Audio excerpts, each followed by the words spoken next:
नमस्कार, जय हिंद प्यारे साथियों। कैसे हैं आप सभी लोग? मैं उम्मीद करता हूं आप सभी लोग बहुत अच्छे होंगे।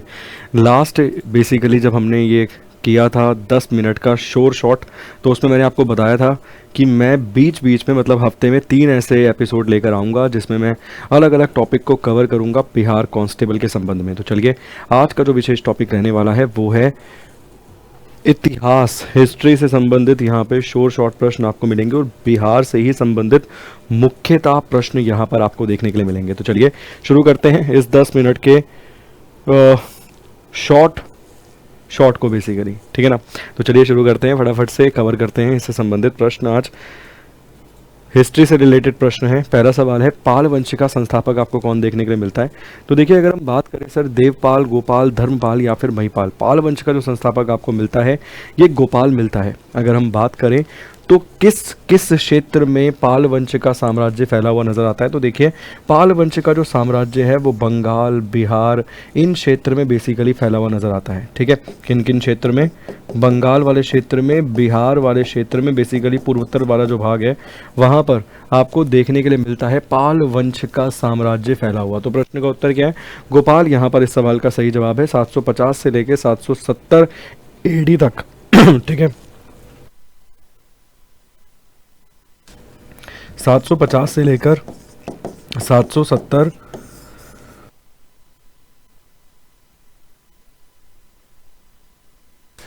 750 से लेकर 770 एडी के आसपास तक ये आपको रूल करता हुआ नजर आता है। पाल वंश की अगर हम बात करें, ये जो पाल वंश का फाउंडर यहाँ पर आपको देखने के लिए मिल रहा है, तो क्या नाम है इसका? इसका नाम यहाँ पर आपको देखने के लिए मिल रहा है गोपाल। 750 से लेके 770 एडी तक। ठीक है, किन क्षेत्रों पर रूल कर रहा था? तो बिहार और बंगाल वाले क्षेत्र पर ये आपको रूल करता हुआ नजर आता है। मतलब पाल वंश का शासन मुख्यतः किस क्षेत्र पर आपको देखने के लिए मिलता है? तो पिछले ही प्रश्न में हमने देखा पूर्वी भारत पर इसका जो बेसिकली मुख्यतः शासनकाल है वो यहीं पर देखने के लिए मिलता है, पाल वंश का। और अगर हम बात करें सर, यही पूर्वी भारत की, इसी में आपको बंगाल, बिहार, ये वाले क्षेत्र जो हैं वो आते हुए नजर आते हैं। तो प्रश्न का उत्तर क्या है? ऑप्शन नंबर सी जो है यहाँ पर इस सवाल का सही जवाब है। Option number C is the correct answer. Next question देखिए, अगला सवाल है, पाल वंश के किस शासक ने ओदंतापुरी विहार मतलब बिहार शरीफ की स्थापना जो है वो की थी? अगर हम बात करें सर, ये ओदंतापुरी विहार ये आपको एक बौद्धिस्ट मोनेस्ट्री मतलब बौद्ध मठ जो है ये आपको देखने के लिए मिलता है। बौद्धिस्ट मोनेस्ट्री, बौद्धिस्ट केंद्र जो है वो देखने के लिए मिलता है। और प्रश्न यहाँ पर ये है कि इस ओदंतापुरी विहार, बिहार शरीफ, इसकी स्थापना निम्नलिखित में से किसके द्वारा की गई थी? तो ओदंतापुरी विहार की स्थापना पाल वंश के संस्थापक गोपाल के द्वारा ही देखने के लिए मिलती है। एक महत्वपूर्ण शिक्षा से संबंधित केंद्र आपको मिलता है ये। ठीक है, एक महत्वपूर्ण शिक्षा से संबंधित मतलब एजुकेशन से संबंधित, बौद्धिस्ट से संबंधित, शिक्षा से संबंधित एक केंद्र आपको मिलता है। ओदंतापुरी विहार गोपाल के द्वारा इसकी स्थापना की गई थी। प्रश्न का उत्तर क्या हो जाएगा? ऑप्शन नंबर सी जो है, गोपाल जो है वो यहाँ पर इस प्रश्न का सही और सटीक जवाब आपको देखने के लिए मिलेगा। नेक्स्ट क्वेश्चन देखिए, अगला सवाल, किस पाल शासक ने विक्रमशिला विश्वविद्यालय की स्थापना की थी? देखिए, ऐसा माना जाता है कि नालंदा तो आपको पहले से देखने के लिए मिलेगा, मगर पाल वंश से ही रिलेटेड एक व्यक्ति आपको मिलता है जिसके द्वारा बेसिकली नेपाल वेपाल वाला जो ये क्षेत्र यहाँ पर दिखता है ना, इन क्षेत्रों में भेजा गया था एक बुद्धिस्ट मॉन्क, और उस बुद्धिस्ट मॉन्क के द्वारा वहाँ पर प्रचार किया गया।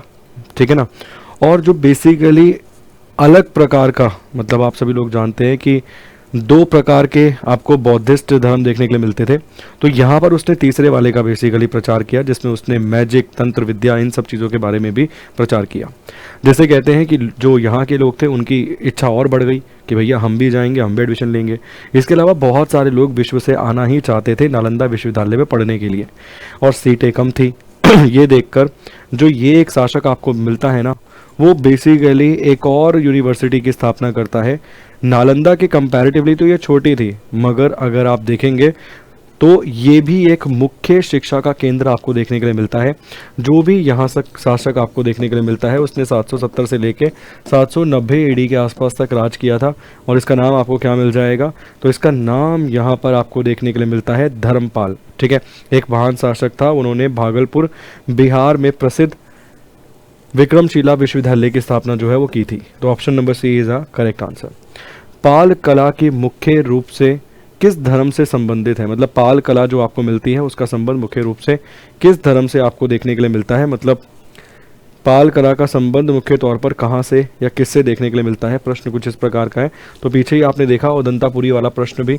इसके अलावा विक्रमशिला का संबंध भी मैंने बताया कि भाई जो बेसिकली लोग थे वो आके पढ़ना चाहते थे, नालंदा में सीटें कम पड़ रही थी जिसके चलते और भी लोग आना चाहते थे और इसी के चलते विक्रमशिला की स्थापना भी करवाई गई। तो बौद्ध धर्म की तरफ अगर आप देखेंगे लोगों का इन पाल वंश से संबंधित मुख्य किस धर्म से संबंध है, तो बौद्ध धर्म यहाँ पर आपको मिलता है। नेक्स्ट देखिए, नालंदा विश्वविद्यालय के पुनरुद्धार और संरक्षण में किस पाल शासक ने महत्वपूर्ण भूमिका निभाई थी। तो देखिए ये वही आपको मिल जाएगा जिसने बेसिकली स्थापना करवाई थी किसकी, जिसने बेसिकली यहाँ पर स्थापना करवाई थी विक्रमशिला की। तो ये वही यहाँ पर आपको देखने के लिए मिलता है जिसने विक्रमशिला की स्थापना भी करवाई।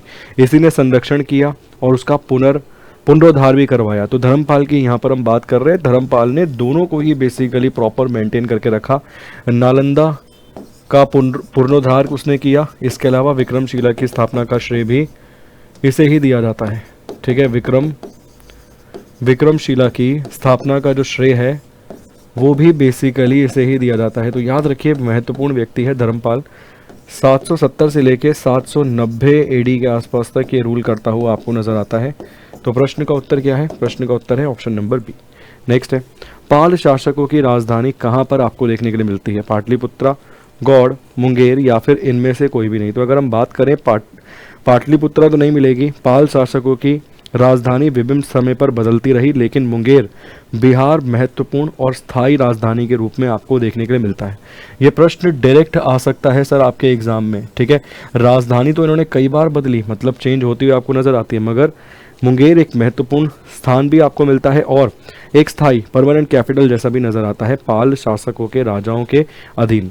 तो ऑप्शन नंबर सी मुंगेर इस प्रश्न का उत्तर है। नेक्स्ट है, पाल वंश का सबसे शक्तिशाली शासक किसे माना जाता है, गोपाल, धर्मपाल, देवपाल या फिर रामपाल। तो देखिए माना जाता है कि जो देवपाल था 810 से लेकर 850 एडी तक, उसे सबसे शक्तिशाली शासक माना गया है। उनके शासनकाल में पाल साम्राज्य अपने चरमोत्कर्ष पर देखने के लिए मिलता है। बिहार सहित उत्तर भारत के बड़े हिस्से पर इनका राज भी आपको देखने के लिए मिलता है। ठीक, देवपाल यहाँ पे इस प्रश्न का उत्तर होगा। 810 एडी से लेकर 850 एडी तक यहाँ पर ये रूल करते हुए नजर आते हैं।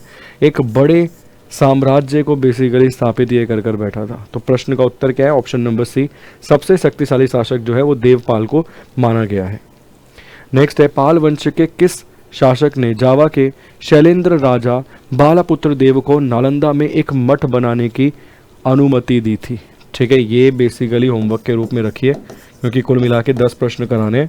एक आपको देता हूँ, निम्नलिखित में से कौन विश्वविद्यालय बिहार में स्थित नहीं है लेकिन पाल शासकों द्वारा समर्थित था। निम्नलिखित में से वो कौन सा है जो मौजूद तो नहीं है सर बिहार के अंदर, मगर ये आपको देखने के लिए मिलता है संरक्षित किसके तहत, पाल शासकों के तहत। तो ये जो सोमपुर पहाड़पुर वाला आपको देखने के लिए मिलता है ना, ये करंटली बांग्लादेश वाले क्षेत्र में है।